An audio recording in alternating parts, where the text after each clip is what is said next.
This daily dose is brought to you by Pirate.Black. ARRR! Terry, how are you, sir?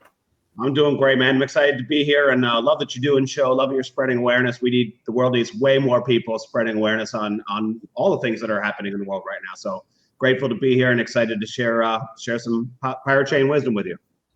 That's awesome. My experience, and yes, I'm just trying to spread the word and the message, right? And a lot of crypto people are not aware of pirate chain, and some of them are vaguely aware of privacy coins like Monero, but there seems to be like there's a mental block, or there's a bias, or there's tribalism within crypto, etc. They don't find it to be, maybe they don't trust it. But my personal experience, I got into pirate chain in 2021 in January, and I bought it 20 cents. Nice. I set up the miner, and then it dropped to 15 cents. I bought it 15 cents, then back to 20 cents. And then I was mining it on my computer for fun out of the Treasure wallet. And I'm not even a Linux guy, but the community really helped me, a goofball like myself. So anyone can do it. It's a beautiful community. And then it started to skyrocket. You know what I mean? I sold at like 80 cents. I sold at $2. And I think I sold my last bag at $6.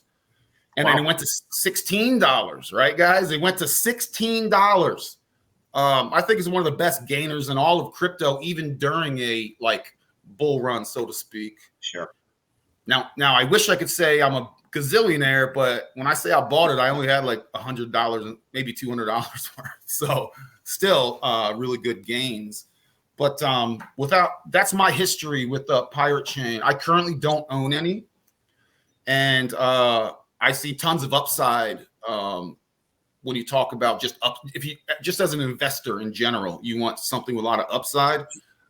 Just wait until blockchain becomes widespread, and every transaction you do is approved or disapproved, right? As well as everyone can see the surveillance and what you're buying and how much in tax, etc. So enough of my chitter chatter. Terry, just take it away, my friend, and just tell us whatever you want us to know about the pirate chain. Yeah, well, I think pirate chain is a very important tool. As you know, we've got World Economic Forum now talking about you'll own nothing and be happy.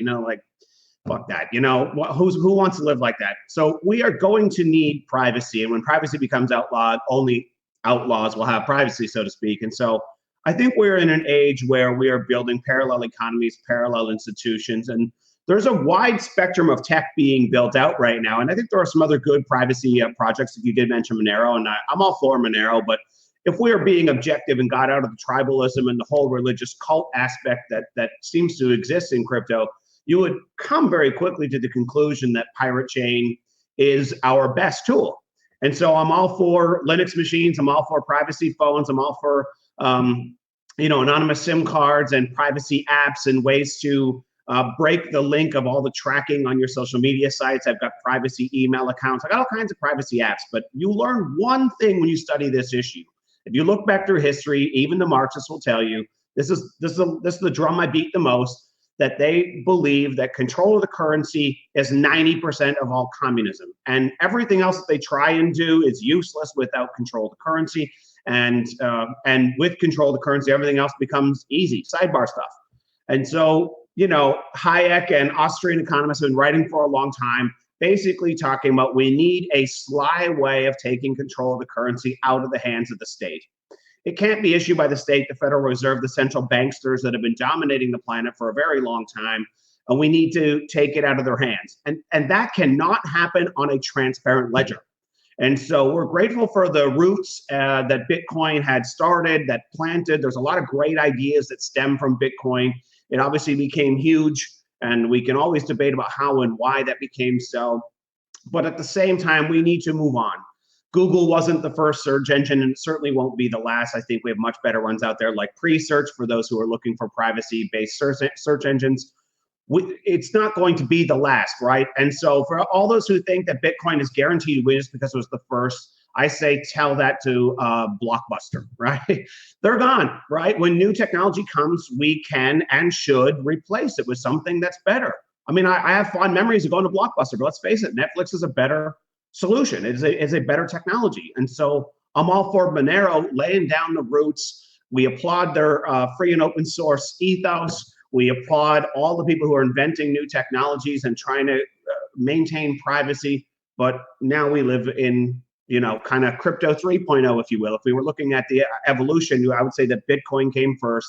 Monero was everything that Bitcoin was supposed to be. Satoshi wanted to be anonymous. They didn't really have the tech at that time. As I understand it, of course, he wanted that. And now we went from Monero, which is obfuscation at 2.0, to complete anonymity with Pirate Chain at 3.0. And I think that is going to be so invaluable when CBDCs come onto the market, and they're coming soon. And people say, well, I'm a patriot and I'm a constitutionalist and I want to support, the dollar and I want to support, using cash and all that stuff. Kicking or screaming, I don't care what you think or how you feel. They are going to remove cash from the system and they are going digital. We already live in an almost completely digital financial system, but it's one that's under complete surveillance and complete control. And that cannot be for anyone who wishes to be free. Because when CBDCs come in and they're going to try and bring them in, people are not going to willfully adopt these things. And so anyone who's using alternatives and parallels, they're probably going to criminalize at some point. And so if you're on a transparent ledger and they can track everything that you're doing, and it's now become criminal to use something other than their currency because no one's adopting it, they're going to have to try and do it by force. I think that's how it's going to play out.